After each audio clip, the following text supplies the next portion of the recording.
осы YouTube'ге тіркеліңіздер, бөлісіңіздер, міндетті түрде бірнеше мәрте комментарий жазып, лайк басып, бөлісіп, таратып отырыңыздар. Бірінші, Украинаның сирек кезігетін жер элементтерін Америка Украинамен бірлесіп ашатын болды. Бұл бірінші тарап. Бұл Ресейге де, Қытайға да екі тараптап берілген үлкен соққы болды.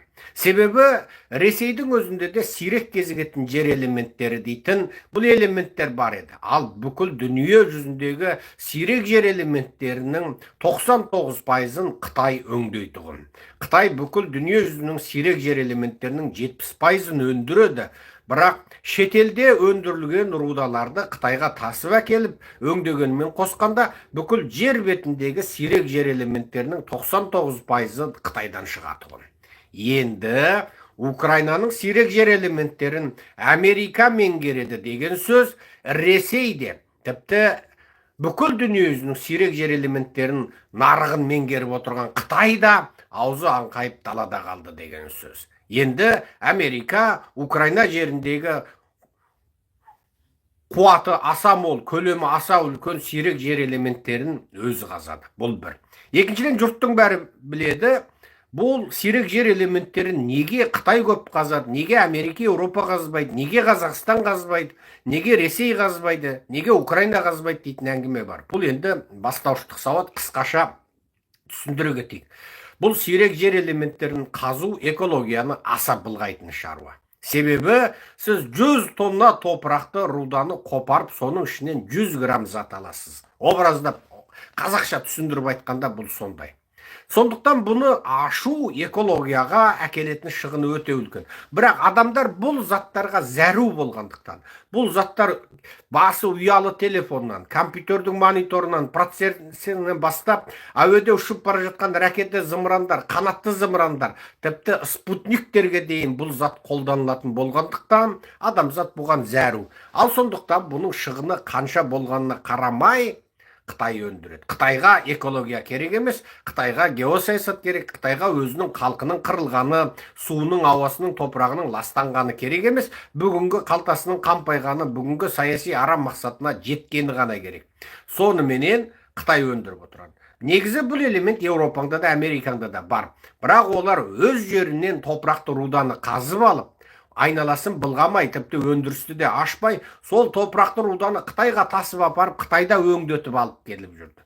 Демек, енді осығанға дейін қалыптасқан Қытай сирек жер элементтерін өндіретін, немесе шетелдің сирек жер элементтері бар рудаларын өңдейтін жағдай осымен тоқтайды. Қытайдың сирек жер элементтеріне деген монополиясы аяқтады. Трамп пен Зеленскийдің бұл келісімге келуінің ар жағында әлемдік үлкен авиация, соғыс қарулары, коммуникация, хабар ошар, телефон, компьютерден тартып, бүкіл осы замандық жабдықтарға керекті затты енді Қытайдың қолына қаратып қояды. Немесе бұл заттың бәрі емес, соның ішіндегі бір өте нәзік бөлшектеріне керекті элемент сол сирек жер элементтерінен келеді. Енді осыны Қытайдың монополдауы тоқтады. Тіпті бұл машинаның моторына дейін керек зат екен. Енді Илон Маск айтты, біз жаңа технология ойлап таптық, керек десең сирек жер элементтерінсіз мотордың қуатын арттыратын технология бар деді. Демек, дәл осындай бұл технология табылғанымен әлі іске қосылмаған осы жағдайда енді Трамп пен Зеленскийдің бұндай мәмілеге келуі Қытай үшін де, Ресей үшін де күйреткіштік сипаттағы соққы болып тұр. Бұл бірінші. Екіншісі, Украинаның жер асты қазба байлықтарын, Украинаның мұнай газ саласын Америка бірлесіп меңгеріп ашады.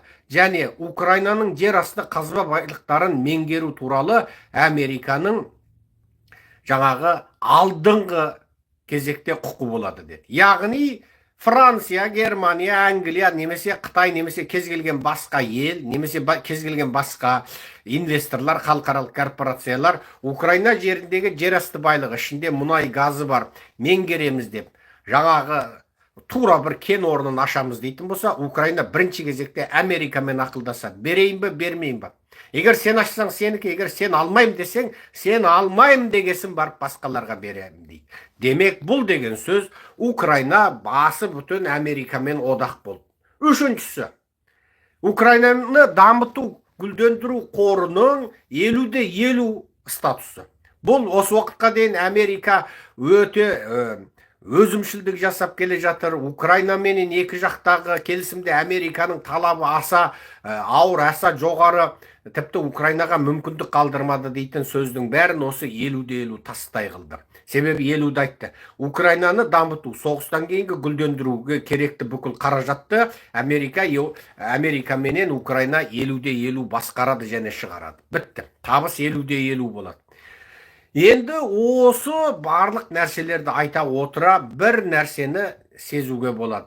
Американың мүддесі Украина жерінде. Енді Американың осы келісім шарттарына сай, Американың жекеменшік немесе басқа да компаниялары Украина жерінде жаңағы соғысып жатқан аймақтардағы сирек жер элементтерін қазамын дегенде, Путин оған өзінің әскерін немесе солтүстік Кореяның әскерін жіберіп, немесе болашақта баратын қазақтың, қырғыздың әскерін жіберіп, Американың компаниясының төбесінен зымыран ата алмайды. Себебі Америка барлық жерде өзінің компаниясының мүддесін қорғайды. Американың жоғары технологиялық компаниялар кен қазу, кен байыту, кен қорыту, немесе басқа да экономикалық жұмыстармен барғанда, ол жер Американың теңіз құрлық армиясының қорғауында болады. Міне бұл қалыптасқан заң. Демек, Украина енді Американың қорғауындағы ел болады. Яғни Украина басы бүтін Жапонияның статусына қол жеткізді. Басы бүтін Тайванның статусына қол жеткізді. Басы бүтін оңтүстік Кореяның статусына қол жеткізді. Яғни бүгінгі Украина енді Американың қорғауында болатын Израиль, Жапон, оңтүстік Корея, Тайван сияқты болды. Яғни Украина енді Израиль, Украина енді Тайван, Украина енді Жапония, Украина енді оңтүстік Корея. Бұл деген сөз. Орыстың тура қолқа бауырын Америка суырып алды деген сөз. Бұл деген сөз. Путиннің жүрегіне қолын қарс еткізіп, тығып тұрып, жүрегін шыжымдап ұстап отыр деген сөз. Бұл деген сөз Путиннің осы уақытқа дейін жасаған барлық айла жоспары, мен Киевті жаулап алам дегені бәр бекер болатын болды. Неге? Аталмыш келісім шартта Америка Украинаның егемендігіне, елдігіне кепілдік беріп отыр. Міне Зеленский сұраған нәрсе осында қол қойылды. Яғни Украинаны енді мен жер бетінен жойып жіберем, Украинаны картадан жойып жібереміз дейтін Путиннің есерсоқ сөздері, Ресейдің сыртқы істер министрі Лавровтың сөздері, анау мемлекеттік қауіпсіздік комитетінің бастығы Медведевтің сөздері, анау ұлттық кеңестің бастығы. Кезінде Назарбаев өзінің ұлттық кеңестің бастығы деген сол Медведевтен Путиннің маймылынан үйренген жоқ. Сол ұлттық кеңес Медведевтің сөзі. Біз Украинаны жер бетінен жойып жібереміз. Украина деген ел картадан жойылып кетеді дейтін сөздің бәрі енді оттаған сөз болды.